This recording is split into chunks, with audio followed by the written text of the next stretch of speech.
नमस्कार दोस्तों। जनसंख्या को लेकर हमेशा हमारे देश में डिबेट होता रहता है।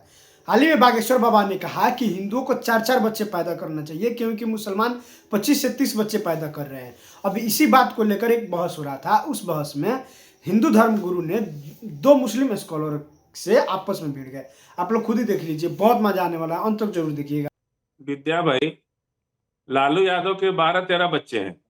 एग्जैक्ट फिगर मुझे नहीं पता, लेकिन 12 से ज्यादा ही है। वो तो मुसलमान नहीं है, उनको आप हिंदू मानते भी नहीं है, तो है क्या वो? वो तो लालू जी से पूछ लीजिए, मुझसे क्यों पूछ रहे हैं? एक मिनट सर, एक सेकंड। नहीं, आप वहीं के हैं, आप पड़ोसी हैं उनके, इसीलिए पूछ रहे हैं। पड़ोसी तो आप ही हैं मेरे। चलिए मैं आगे तो बढ़ता मैंने हूं। कभी जाकर थोड़ा ना पूछा है कि बताइए आप मुसलमान हैं तो सच में है कि नहीं है? राजेंद्र पाल गौतम के नेतृत्व में 5 सर मैंने सर्टिफिकेशन का स्कूल थोड़ा ना खोला हुआ है कि फाजिल अहमद मुसलमान है तो सच में मुसलमान है कि नहीं है ये मैं सर्टिफाइड करूंगा। लालू यादव हिंदू है तो सच में है कि नहीं है मैं सर्टिफाइड करूंगा। बोलिए। सुनिए, लालू जी के बच्चे ज्यादा हैं, 12-13 से ज्यादा ही हैं। बहरहाल 5 करोड़ राजेंद्र पाल गौतम के नेतृत्व में हिंदू धर्म छोड़ के बुद्धिस्ट बन गए।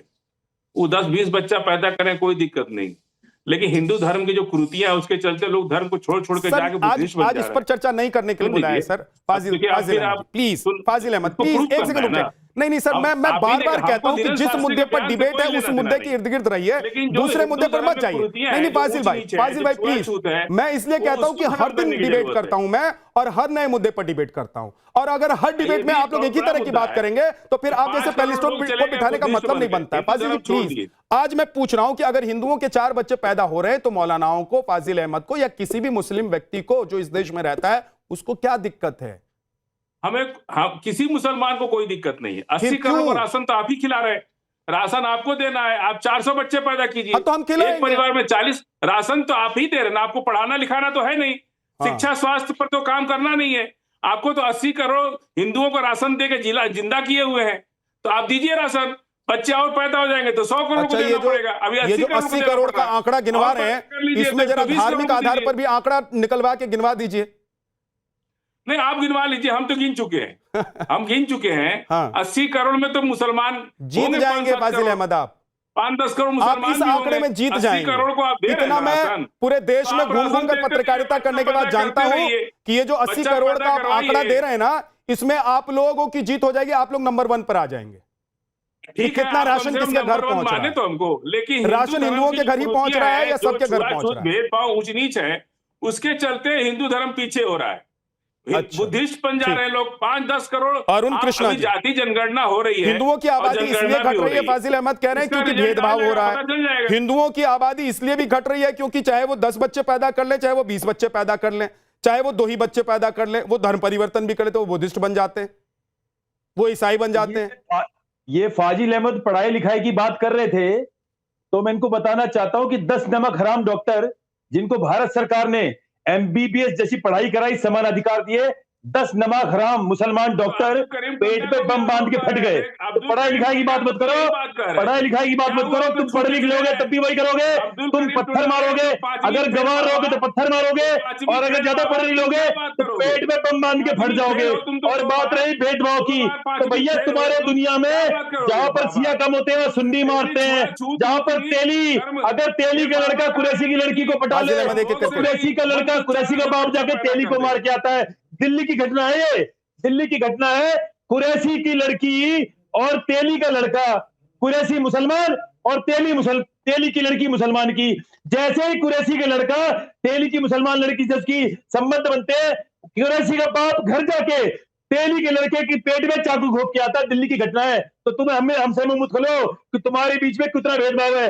अरे तुम तो 72 हूर भी केवल उनको दोगे जो 73 में से 72 फिरके बिल्कुल सुहा हो जाएंगे। एक फिरका जो काफिरों का सबसे बड़ा दुश्मन होगा, केवल स्वर्ग, केवल हूर उसको मिलेंगी।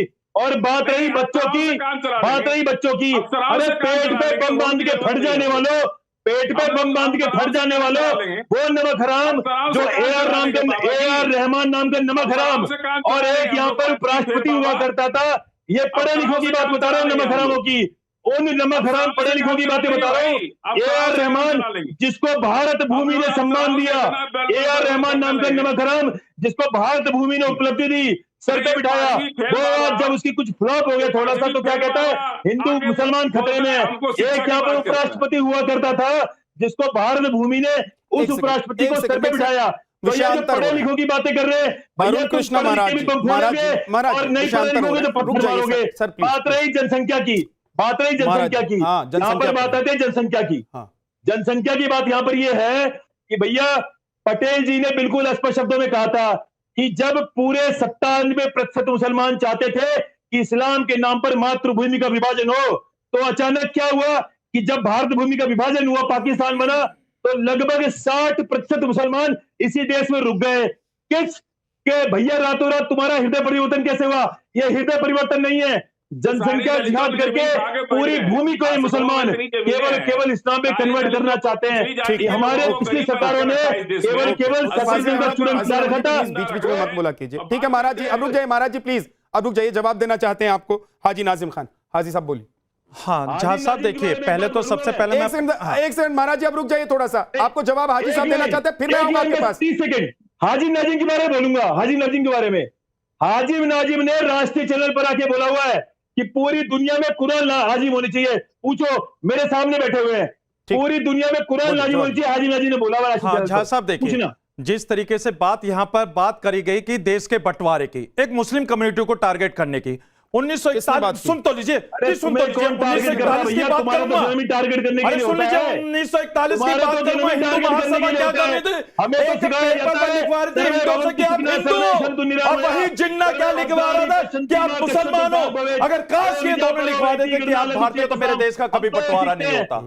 और जिन्ना के पूर्वज तो हिंदू थे, आज भी उसके रिश्तेदार जो गुजरात में वो सारे हिंदू हैं, और जिन्ना की औलाद जो भारत के अंदर रुके थे, जो भारत के अंदर एक पारसी से शादी कर रहे थे भाई, वो भारत के अंदर रुके भी थे। जब देश का बंटवारा उन लोगों ने करवा दिया, तो उनकी बेटी भारत के अंदर क्यों रुकी? सबसे बड़ी बात तो यह है। और दूसरी बात देखिए, जहां साहब आपने एक बात कही, महाराज जी हाजी साहब एक दोनों रुक जाइए, एक सेकंड, महाराज जी आज पहली बार आप मेरी डिबेट में बैठे हैं, और मेरी डिबेट में ऐसा नहीं होता है कि एक के ऊपर एक बोलते रहें, कोई समझे ही नहीं, सुने ही नहीं, एक एक करके बोलिए।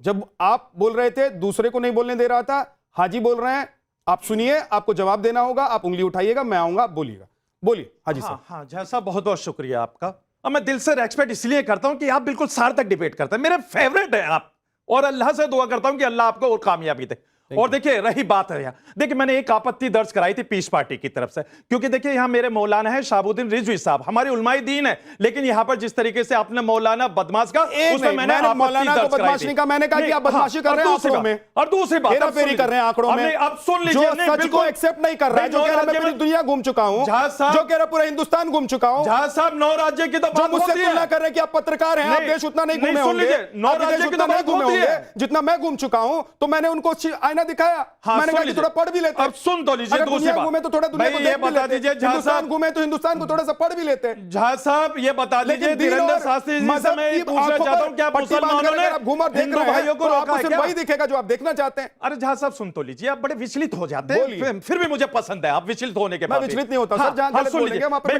मैं ये कहता हूं कि क्या हिंदू भाइयों को किसी मुसलमान ने रोका है कि आप 4 बच्चे पैदा मत कीजिए? अरे आप 4 करिए, 10 करिए, 50 करिए, किसी ने नहीं रोका।